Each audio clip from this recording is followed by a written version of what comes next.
명절에 예배하러 올라온 사람 중에 헬라인 몇이 있는데 그들이 갈릴리 베세다 사람 빌립에게 가서 청하여 이르되 선생이여 우리가 예수를 배우고자 하나이다 하니 빌립이 안드레에게 가서 말하고 안드레와 빌립이 예수께 가서 여쭈니 예수께서 대답하여 이르시되 인자가 영광을 얻을 때가 왔도다. 내가 진실로 진실로 너희에게 이르노니 한 알의 밀이 땅에 떨어져 죽지 아니하면 한 알 그대로 있고 죽으면 많은 열매를 맺느니라. 자기의 생명을 사랑하는 자는 잃어버릴 것이요 이 세상에서 자기의 생명을 미워하는 자는 영생하도록 보존하리라. 사람이 나를 섬기려면 나를 따르라. 나 있는 곳에 나를 섬기는 자도 거기 있으리니 사람이 나를 섬기면 내 아버지께서 그를 귀히 여기시리라. 하나님의 말씀입니다. 하나님께 감사합니다. 오늘 주 앞에 예배하시는 사랑하는 교우 여러분에게 주님의 은혜와 평강이 충만히 임하기를 주의 이름으로 축복합니다. 오늘 살피는 본문의 말씀은 도입 부분이 즉 주님께서 교훈을 주시게 되어지는 하나의 계기가 있습니다. 그것은 헬라인들이 예수를 뵙기로 찾아온 것입니다. 이 헬라인은 어쩌자고 유대인도 아닌데 보잘것없는 예수님을 찾아 뵙기를 원했을까요? 그들이 어떤 자이기 때문에 그런 것인가 라고 생각을 해보니 그 의견들이 좀 다릅니다. 어떤 이들은 혈통적으로 유대인인데 이미 아버지, 할아버지, 증조할아버지 이렇게 여러 일로 인해서 각 지역에 흩어져 살던 유대인들, 그러다 보면 여러 다른 곳에 살면서 유대인이지만 언어적인 문화들은 그 유대 사회에서 사는 것과 다를 수 있겠죠. 그래서 이방의 언어를 자기 모국으로 쓸 수도 있게 되어지는 것이죠. 그래서 헬라어를 모국으로 쓰는 유대인들이 이렇게 신앙의 정체성을 가지고 유월절 명절 때 예루살렘으로 찾아온 사람들일 것이다 이렇게 생각하는 사람들도 있습니다. 왜냐하면 사도행전 6장에 보듯이 그리스도의 복음이 전해진 다음에도 소위 헬라파 유대인들이 있고 또 히브리파 유대인들이 있었다라고 이제 그 유대인들 가운데도 그 성질을 구분하는 것이 있어요. 그러니까 헬라파 유대인들은 거기에 속한 과부들은 구주에서 빠져서 불평이 있게 되었다라는 말이 나오는 것처럼 유대인이어도 모국가 어느 것이냐에 따라서 서로 구분되기도 합니다. 그러니까 이러한 자들 가운데서 예배하러 왔을 것이다 이렇게 보는 것이죠. 이들이 예수를 찾아온 것이라. 실제로 이제 이방인들이 성전에 들어갈 수가 없습니다. 사도행전 21장에 사도 바울이 에베소에서 온 사람을 데리고 있으니까 마치 사도 바울이 성전에 막 데리고 들어간 줄 알고 유대인들이 난리를 피는 일들이 21장에 나오죠. 그래서 이제 이 사도행전 21장 30절에 가게 되면 온 성이 소동하여 백성들이 달려와서 바울을 잡으려 성전 밖으로 끌고 나갑니다. 그 까닭은 뭐냐면 에베소 사람 드로비모가 바울과 함께 있으니 바울이 이 이방인을 함부로 성전에 들여봤구나 이렇게 해서 오해를 하게 된 것입니다. 그러니까 아마도 적어도 유대인이 아니면 예배로 나올 수 없으니 이들은 적어도 헬라파 유대인일 것이다 이렇게 보는 견해가 있죠. 근데 이제 또 다른 견해들은 할례를 받지 않은 이방인, 할례를 받지 않은 헬라인이기 때문에 공식적으로 유대인에 개종하여 유대인의 하나로는 간주되지 않지만 그러나 즉 할례 받지 않아 공식적으로 유대인의 사회에 편입돼가는 개종적 절차를 밟지는 않았지만 그러나 여전히 헬라인으로서 다 신을 섬겼던 로마 시대의 종교를 버려버리고 유대의 유일하신 여호와 하나님을 마음에 믿음으로 갖고 있는 자들도 있었다. 그 자들일 것이라 이렇게 보는 견해가 주류 견해입니다. 그래서 그분들은 예컨대 6월절에 온 예배하러 왔다는 사실은 이들이 아직은 유대인으로 완전히 편입되어 있지 않았지만 6월절 관광으로 온 것이 아니고 신앙의 이유를 갖고 왔다 이렇게 보고 있는 것이요. 실제로 유대인들은 솔로몬 때 성전을 건축한 이후로부터 이방인이라도 성전을 바라보며 주의 은혜를 구하고 기도할 때 그 하나님께서 들어주옵소서라고 솔로몬이 성전을 봉헌할 때 기도했던 내용을 기억할 필요가 있다라는 것이죠. 고넬료 같은 사람도 여호와 하나님을 마음에 두고 있고 하나님을 경외하는 자라 이렇게 보이는 거죠. 그러니까 성경에 보게 되면 하나님을 경외하는 자들이 있었다. 이방인들 가운데 그런 자들이 바로 그런 자입니다.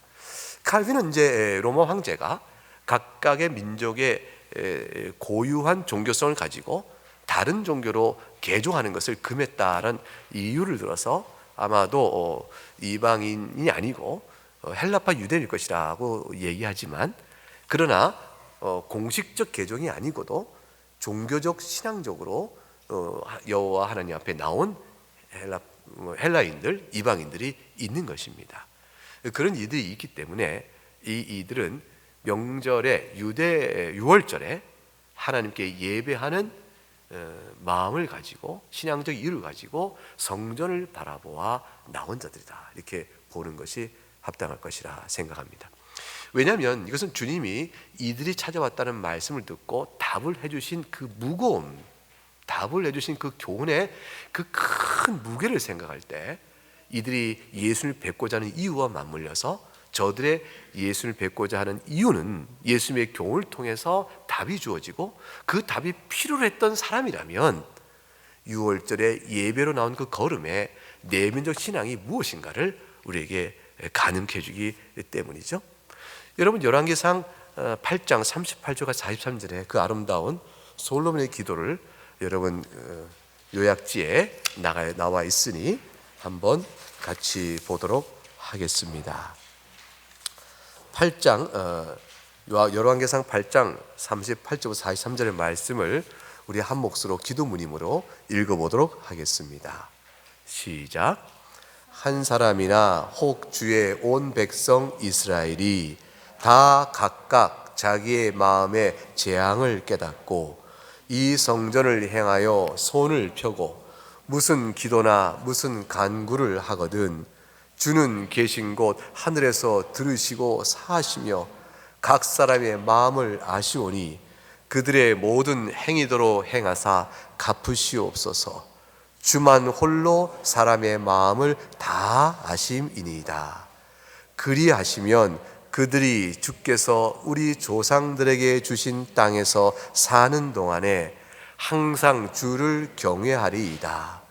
또 주의 백성 이스라엘에 속하지 아니한 자 곧 주의 이름을 위하여 먼 지방에서 온 이방인이라도 그들이 주의 크신 이름과 주의 능한 손과 주의 펴신 팔의 소문을 듣고 와서 이 성전을 향하여 기도하거든 주는 계신 곳 하늘에서 들으시고 이방인이 주께 부르짖는 대로 이루사 땅의 만민이 주의 이름을 알고 주의 백성 이스라엘처럼 경외하게 하시오며 또 내가 건축한 이 성전을 주의 이름으로 일컫는 줄을 알게 하옵소서.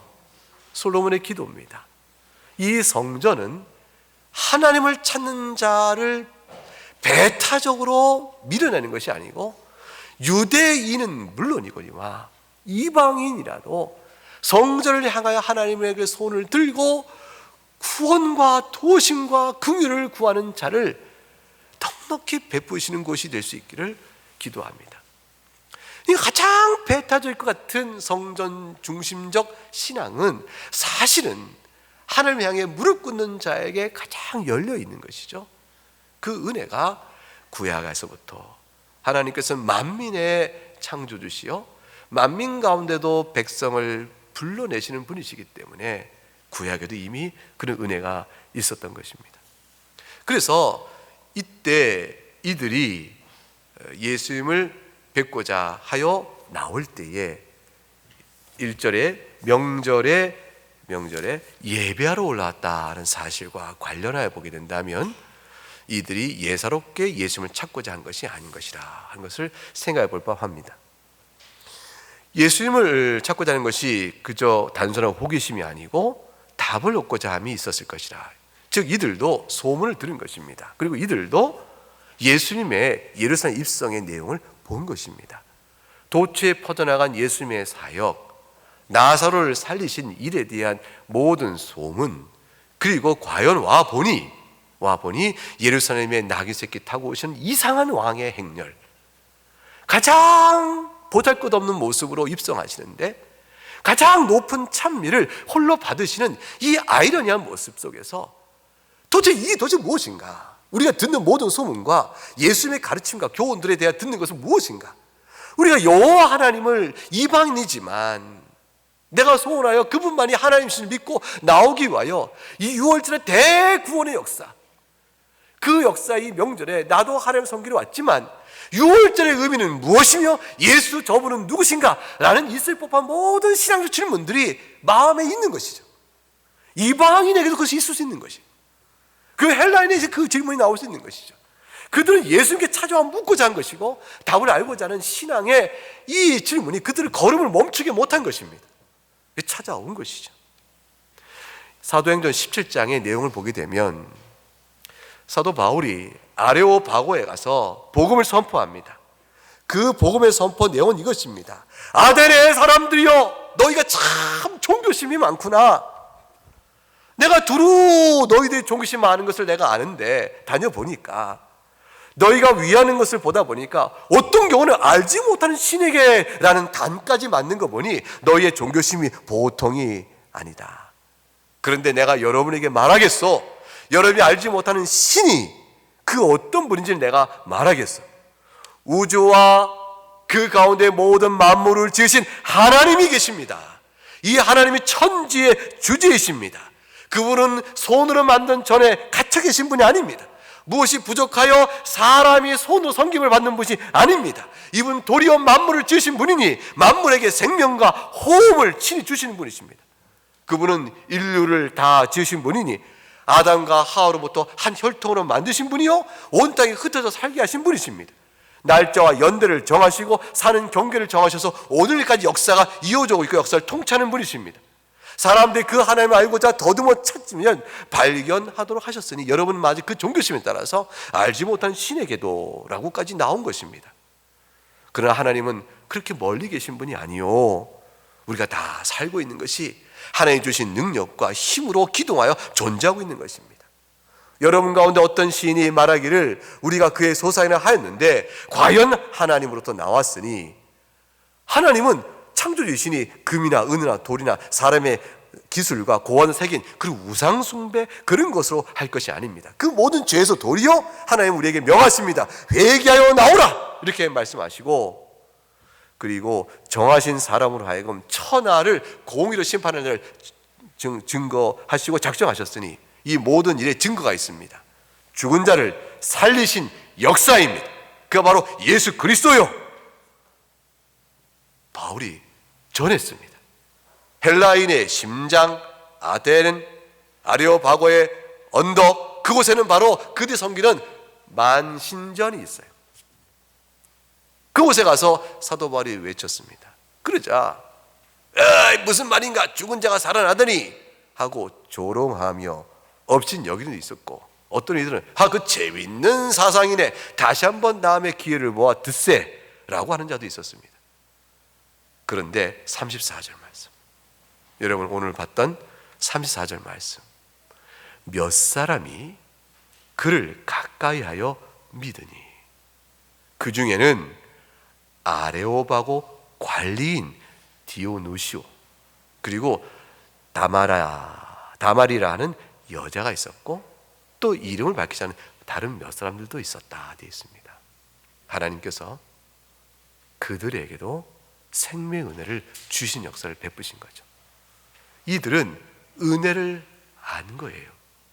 그러니까 예수 그리스도의 복음의 은혜가 사도들에 전해질 때 예수 그리스도로 나오는 개종하는 이방인들이 있는 거죠. 이 개종은 유대인처럼 어떤 민족의 종교로 예수교가 자리하고 있지 않았기 때문에 이 개종이 황제가 설령 그런 개종의 법을 금했다 할지라도 문제될 것이 없이 있었고, 핍박 시대는 죽어야 했었고, 관용의 시대는 살 수가 있었습니다. 이들이 있는 겁니다. 마찬가지로 주님이 이때 사도를 통해 복음을 전하기 이전에도 이방인들 가운데는 몇이라도 하나님께서 불러내어 구원케 하신 연애가 있는 것이죠. 이 헬라인들이 예수님을 찾아왔습니다. 구도의 은혜를, 도를 알고자 찾아온 것이죠. 여러분 가운데 기독교 예수 그리스도를 마음에 영접하기 이전에 도대체 기독교 진리가 뭐냐, 철학과 각종의 종교를 내가 두루 살펴봤는데 내가 진리가 뭐며 내 인생을 설명할 수 있는, 이 역사를 설명할 수 있는, 이 우주를 설명할 수 있는 참된 원리가 뭔지를 내가 알고자 하겠다라는 질문이 강력하게 역사되어져서 무엇인가 알지 못하나 주 앞에 나오게 되고 복음을 듣고 깨우치게 되는 은혜가 있다면 아마 이자와 비슷할 것입니다. 학교의 신학생들 가운데 보면 신학교 오는 경위의 과정 속에서 이런 과정을 거쳐온 자들이 있습니다. 왜 빌립비에 갔을까? 빌립이 이름 자체가 헬라어, 즉 그리스어로 된 이름이에요. 그리고 안드레한테 빌립이가 또 얘기하잖아요. 이게 다 빌립과 안드레가 예수님의 제자들 가운데서 이름 자체가 히브리어적 이름이 아니고 헬라어적 이름입니다. 그러니까 헬라어를 잘 쓰는 사람들이라는 걸 알 수가 있죠. 그래서 이들이 빌립을 찾아서 갑니다. 빌립이 그 말 듣고 바로 결정하지 않고 안드레에게 말합니다. 이 사람들이 예수님 뵙고 어떻게 하면 좋겠나? 왜 오자 그래? 그 조금 진지해. 그래. 그 선생님께 알아보세요. 예수님께 찾아가 말하니 예수님께서 이제 저들이 찾아온 이유를 아시는 주님은 놀라운 복음의 원리를 가르쳐 주시는 것입니다. 예수님께서 답변을 주셨어요. 그 답변이 23절 이렇게 되어져 있죠. 인자가 영광을 얻을 때가 왔다. 도대체 무슨 말씀일까? 인자가 얻을 영광은 도대체 무엇일까요? 그런 죽으심과 죽음으로 그에게 선포되어지는 그런 영광입니다. 다시 말하면 예수 그리스도의 십자가의 죽으심과 부활의 영광, 그리고 후에 승천하시사 성령을 보내시어 교회를 통해 복음이 선포되어지는 일체의 이루시는, 약속된 바를 이루시는 그리스도의 모든 구속사역의 성취로 인해서 높아지신 그리스도의 영광, 그 영광의 때가 온 것입니다. 예수님은 참 아이러니하죠. 십자가에 죽으실 때 가장 비참할 때 영광의 빛이 막 빛나요. 그러니까 영광의 빛이 가장 없어지고 어둠 속에 가장 삼켜질 때 영광의 빛이 시작됩니다. 왜요? 이는 정령코 하나님의 아들이로소다. 고백을 받아내십니다. 이제가 과연 왕이로구나. 고백을 받아내십니다. 그 고백이 죽으시는 과정 속에 이루어지고 그 죽으실 때에 정말로 하나님의 아들이시구나, 이방인의 입을 통하여 고백이 나오게끔 하십니다. 죽으시나 가장 낮아지시나 영광의 빛이 그 가장 깊은 어둠에서 막 뚫고 나오는 것입니다.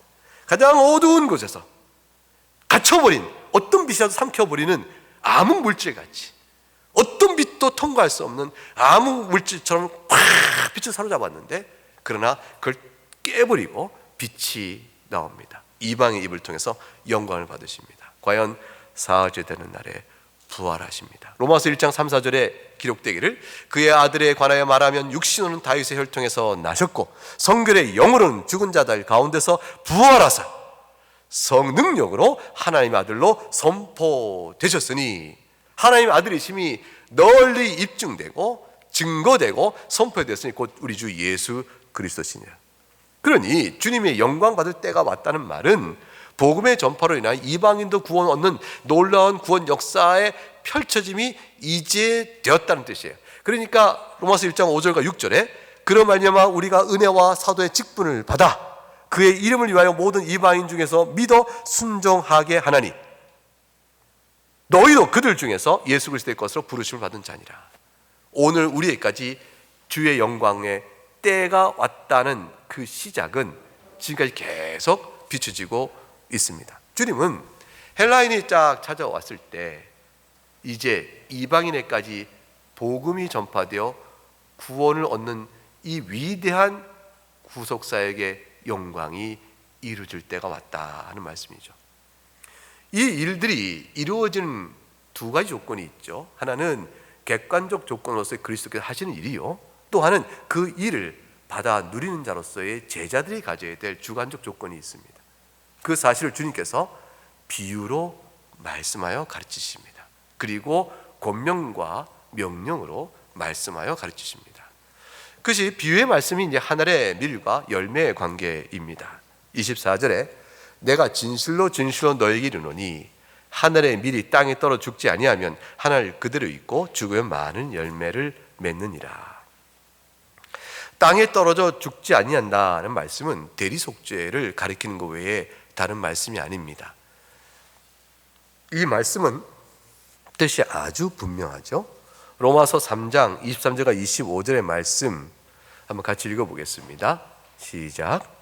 모든 사람이 죄를 범하였음에 하나님의 영광에 이르지 못하더니 그리스도 예수 안에 있는 속량으로 말미암아 하나님의 은혜로 값없이 의롭다 하심을 얻은 자 되었느니라.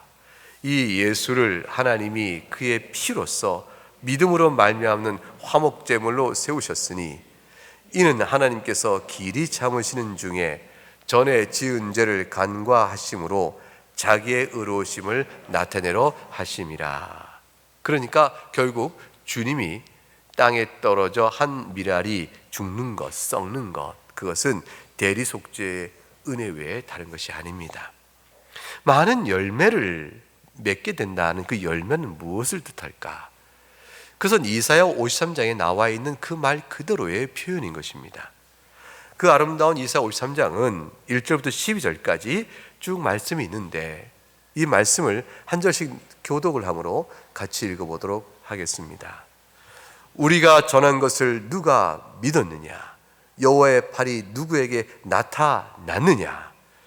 그는 주 앞에서 자라나기를 연한 순 같고 마른 땅에서 나온 뿌리 같아서 고운 모양도 없고 풍채도 없은즉 우리를 보기에 흠모할 만한 아름다운 것이 없도다.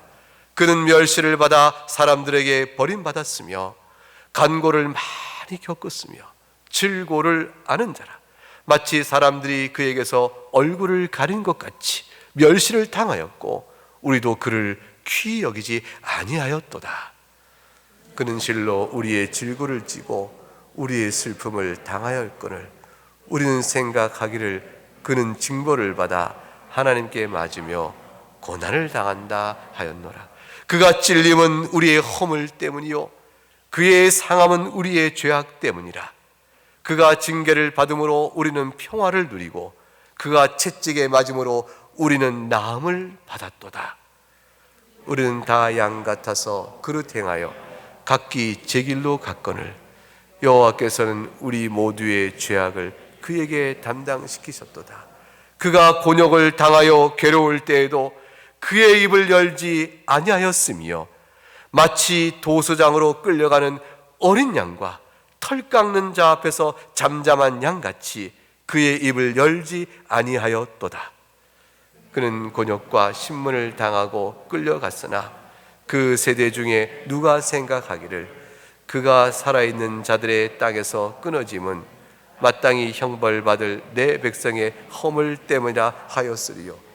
그는 강포를 행하지 아니하였고 그의 입에 거짓이 없었으나 그의 무덤이 악인들과 함께 있었으며 그가 죽은 후에 부자와 함께 있었도다. 여호와께서 그에게 상함을 받게 하시기를 원하사 질고를 당하게 하셨은즉 그 영혼을 속건제물로 드리게 이르면 그가 씨를 보게 되며 그의 날은 길 것이요 또 그의 손으로 여호와께서 기뻐하신 뜻을 성취하리로다. 그가 자기 영혼에 수고한 것을 보고 만족하게 여길 것이라.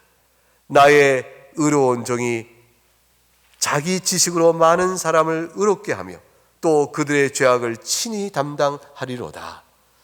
그러므로 내가 그에게 존귀한 자와 함께 몫을 받게 하며 강한 자와 함께 탈취한 것을 나누게 하리니 이는 그가 자기 영혼을 버려 사망에 이르게 하며 범죄자 중 하나로 헤아림을 받았음이니라.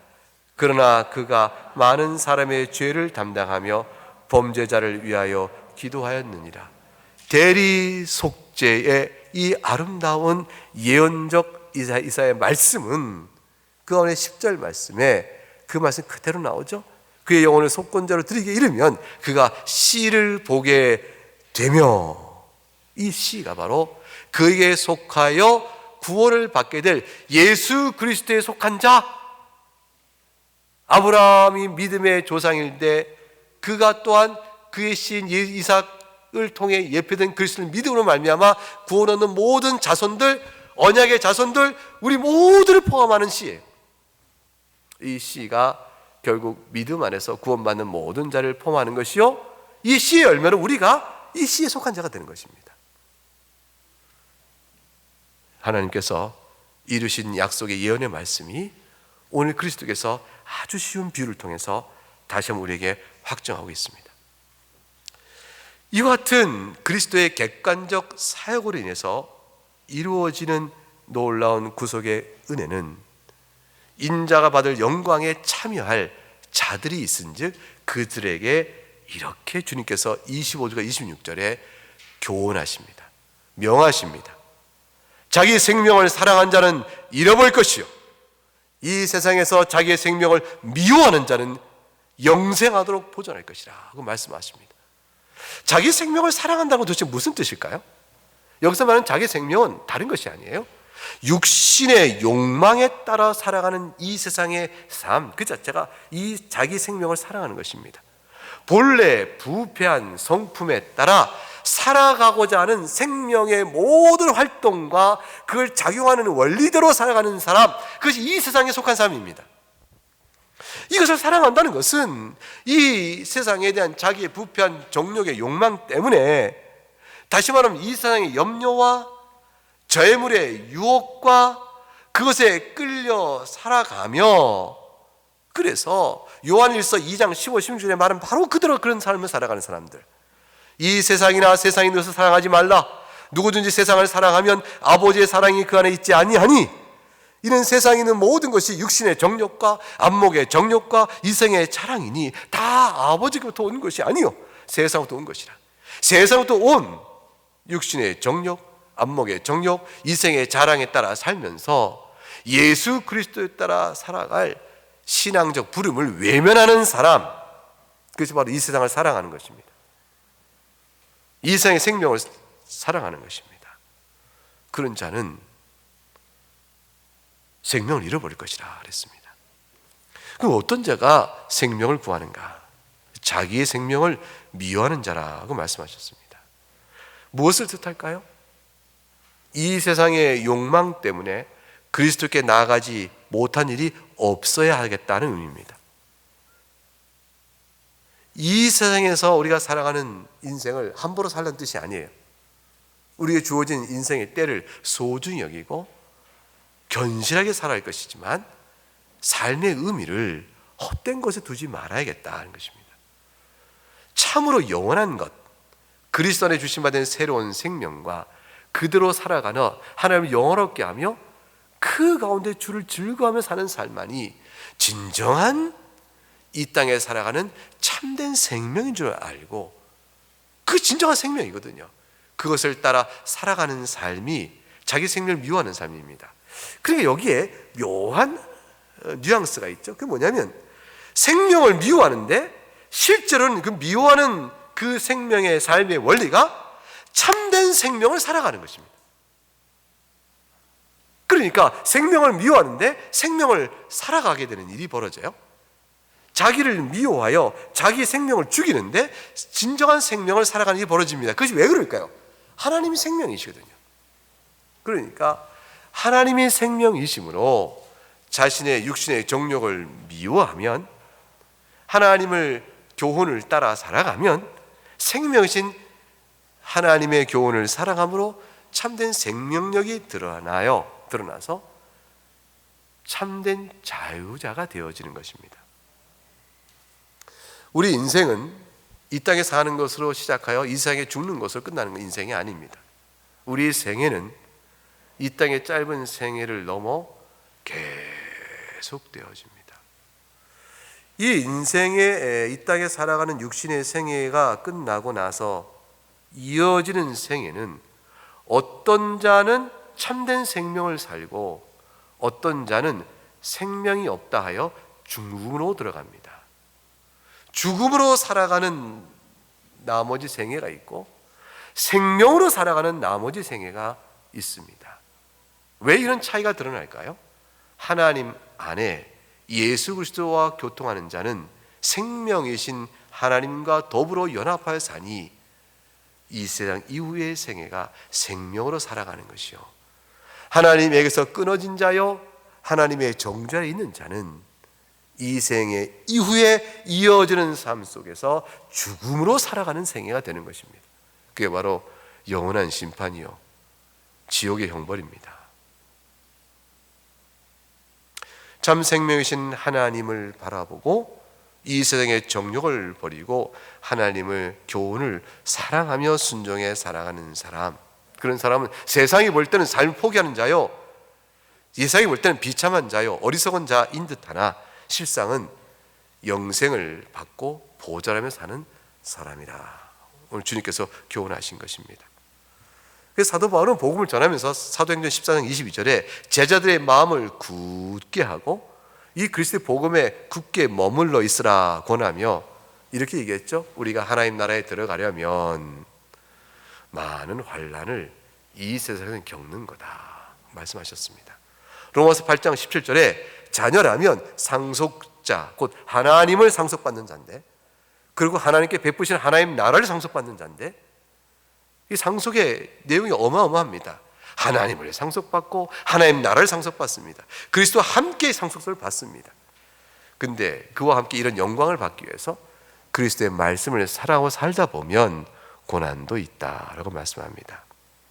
그러나 이런 자들에게, 그리스도를 섬기고 따르는 이런 자들에게 주님은 보상을 약속하셨어요. 이 보상의 약속이 우리하고 이 땅에서 과연 생명을 누리며 살아가는 자로서의 힘을 줍니다. 용기를 줍니다. 가능성을 열어줍니다. 능력을 배워주는 것이에요. 마태복음 6장 24절에 일단 선을 분명하셨죠. 한 사람이 두 주인을 섬길 수 있겠느냐, 혹은 이를 미워하고 혹은 저를 사랑하거나 혹은 이를 중히 여기고 혹은 저를 경히 여긴다. 하나님과 재물을 겸하여 섬길 수 없다.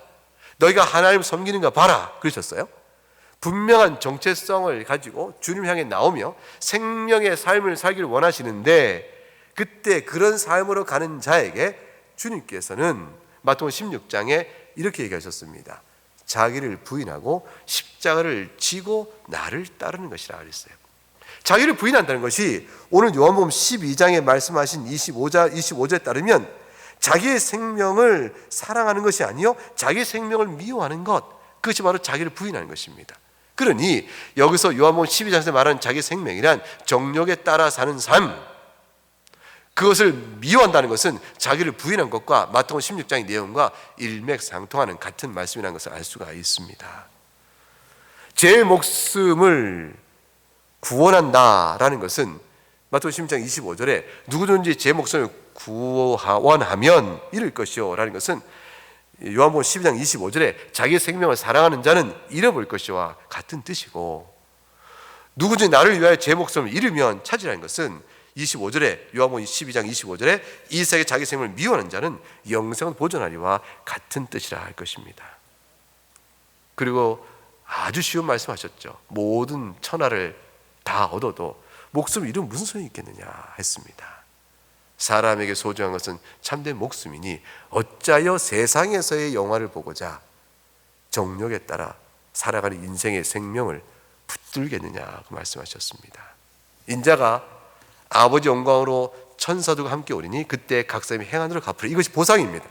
이것이 우리가 마음에 두어야 할 위로입니다.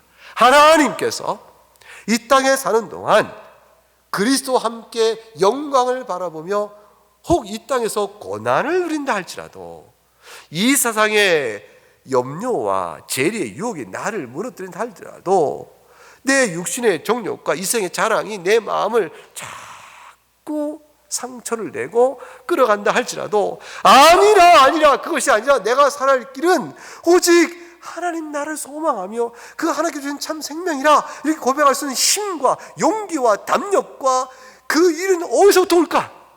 우리가 다 연약한데 그때 주님 주신 보상의 약속입니다. 인자가 다시 올 때 각 사람이 행한 대로 갚으실 것이라. 28절에 말씀합니다. 진실로 너희에게 이르노니 여기에 서 있는 사람 중에 죽기 전에 인자가 그 왕권을 가지고 오는 것을 볼 자가 있느냐. 이 왕권이라는 것은 지금 말씀드린 요한복음 12장 23절에 주님이 말씀하신 인자가 영광을 얻을 것이라고 말씀하신 것과 내용이 같습니다. 그러니까 주님께서 죽으시나 부활하여 영광을 입으시고 나타내 보이시고 그리고 제자들을 불러 모아 40일 동안 하나님 나라의 모든 진리를 가르치심으로 제자들의 부활하신 주님을 뵀습니다. 이 그보다 큰 영광이 어디 있겠어요? 그 주님이 승천하십니다. 승천한 주님을 뵙니다. 그보다 큰 영광이 어디 있겠어요? 그리고 약속대로 성령이 임하십니다. 능력으로 임한 사도들이 복음을 전하면서 구원하는 자를 불러내시는 주님의 교회를 통한 구원 역사를 봅니다. 이보다 큰 영광이 어디 있어요? 이것을 볼 자가 있다 하셨어요. 그리고 그 본 모든 사도들은 한 가지를 바라봅니다. 주님이 다시 오실 날, 그날이 되어질 때, 아니 내가 이 땅에 내 삶의 모든 순간을 마치고 주의 날에 이를 때 나를 위하여 예비하신 영광의 면류관이 있구나. 우리가 주 앞에 어떻게 사냐에 따라 주님 베푸실 큰 상이 있음을 바라보는 겁니다. 여러분의 신앙은 헛되지 않습니다. 여러분의 믿음은 헛되지 않습니다. 주님을 사랑하여 나오는 모든 신앙의 수고가 결코 헛되지 않습니다. 주님이 친히 갚으시는 상으로 주실 것입니다. 이걸 굳게 믿고 오늘의 신앙을 살아가는 겁니다. 디모데후서 4장 7절과 8절에 사도가 이렇게 말하죠. 이제 논을 이뤘습니다. 마지막 생의 호흡이 얼마 남지 않을 때라. 이걸 아는 사도 바울이 이렇게 얘기합니다. 나는 선한 싸움을 싸워왔다. 나는 나의 달려갈 길을 이제 마치고 믿음을 지켜왔다.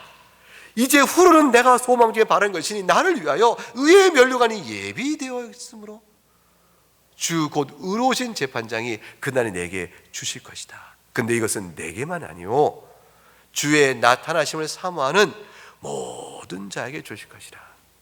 의의 면류관이 우리에게 약속되어 있습니다. 그걸 바라보면서 오늘 신앙을 견고히 살아가는 것입니다. 또한 이 약속의 소망이 우리에게 분명함으로 견딜 수 있고, 그리고 우리가 살아가는 신앙의 이 길은 자기 생명, 이 땅의 육신의 생명을 미워하고 내가 주의 말씀과 성령의 인도함 따라 살아갈 수 있는 분명한 이유는 이 싸움이 비록 곤고하고 심령의 탄식이 있다 할지라도, 아니 이렇게 살아가는 일 동안에 외적으로 바깥에서도 환란이 있다 할지라도 살아갈 수 있는 힘은 무엇 때문에 그러겠어요? 예수 그리스도께서 이미 걸어가신 길이기 때문에 그렇습니다. 아무도 걸어간 길이 없는 길을 혼자 가는 것이 아니라 이미 걸어가신 주님을 바라보고 걷는 것이요, 우리에게는 이미 주님을 따라 걸어간 믿음의 선진들을 바라보며 걷는 것이요, 함께 지금 걷고 있는 신앙 안에 교제하는 아름다운 교우들을 바라보면서 걷는 것이기 때문에 우리가 걷는 이 걸음은 감당할 만합니다. 이 세상을 사랑하지 않는 것은 어려운 일입니다. 그러나 가능하며 때로는 그리스도의 은혜와 죄의 용서와 하나님을 교훈을 순종하는 하나님 사랑의 고백의 그 단맛을 아는 사람들에게는 절대로 놓을 수 없는 길이요 떠날 수 없는 길임을 압니다. 이것이 오늘 주님께서 오늘 본문을 통해서 준수받은 약속의 말씀이죠. 26절에 사람이 나를 섬기려면 나를 따르라 하셨고 나 있는 곳에 나를 섬기는 자도 거기 있으리라. 어디겠어요? 주님 계신 그곳 낙원이에요. 주님 계신 그곳 주의 나라입니다. 그곳에 나를 섬기는 자도 거기 있으리라. 우리 안에 이미 임한 하나님 나라가 그곳에서 완전하게 드러날 때 결코 우리에게 약속을 지키지 않으신 분이 아니죠. 분명하게 드러내실 것입니다. 내 아버지께서 그를 귀히 여기실 것이라. 하나님께서는 성도의 죽음을 귀히 여긴다 하셨습니다. 여러분을 존귀케 하시는 은혜의 하나님의 사랑이 있음을 굳게 믿으시길 바랍니다. 우리의 겉사람은 낡아지지만 속사람은 날로 새로워질 것이라 말씀했습니다. 낙심하지 않아야겠습니다. 주님의 이 교훈으로 사도들을 미리 단속하신 것이죠. 십자가에 죽으실 때 우리 주님이 죽으셨다, 메시아인 줄 아는데 죽으셨다, 이를 어쩌면 좋으냐, 우리 믿음이 어디로 갔는가, 무엇을 소망주에 바랄 것인가 낙심할까 봐 내가 하늘의 밀이 되어 땅에 떨어 죽을 때 많은 열매를 얻고자 함이 아니냐. 내가 죽는 것은 죽음으로 끝난 것이 아니라 영광을 얻을 때가 곧 왔음으로 당하는 일인즉 너희는 낙심하지 말고 절망하지 말라 하셨어요. 제자들은 이 사실을 통해서 영광을 보았은즉 절대 낙심하지 않았습니다. 여러분 보세요. 사도들 12명 가운데 물론 가룟 유다는 배반했고, 근데 후에 맏대를 더 세우지만 여러분 보세요. 바울 사도까지 포함해서라도 그들이 한 사역을 마치고 하나님 부름받아 나갈 때 이 세상의 교회가 얼마나 많은 모습으로 있었겠습니까? 주님은 승천하셨고 능력으로 베푸신다 하셨는데 성령은 이 땅에 임하셨는데 불구하고 교회는 곳곳에 흩어져 연약한 상태로 소수만이 있을 따름이죠. 박해도 있고. 그러나 순교적 죽음으로 죽어간 사도들, 무슨 견고한 열매와 교회 위용과 영광을 보겠습니까? 오늘 세상이 자랑하는 것처럼 큰 건물이요, 의리의리한 보화로 장식된 예배당으로 교회 영광을 자랑하면서 보라 그리스도의 영광이 이러고 죽었겠습니까? 아닙니다. 하나님의 살아계신 능력에 그것을 끝까지 믿고 죽은 것이죠. 택할 자를, 영생을 주기로 한 작정한 자를 반드시 거두시는 하나님의 능력이 있다. 그걸 보고 죽습니다. 절망하지 않고 낙심하지 않고 그리스도 사역을 믿고 나갑니다. 오늘 우리 마찬가지예요. 주님 다시 오실 때까지 복음 사역을 회방하는 어떤 세력이 아무리 승하여도 교회가 역사 속에서 어느 때보다 회방받고 약해지는 일이 혹 있다 할지라도 주님의 약속하신 승리는 계속돼 갑니다. 이 사실을 굳게 믿고 낙심치 않아야 할 것입니다. 오늘 본문이 주신 말씀의 뜻에 따라서 여러분의 신앙이 견고히 세워지고 또 하나님께 큰 감사와 고백을 드리는 은혜가 있기를 주의 이름으로 축복합니다. 함께 찬송하겠습니다.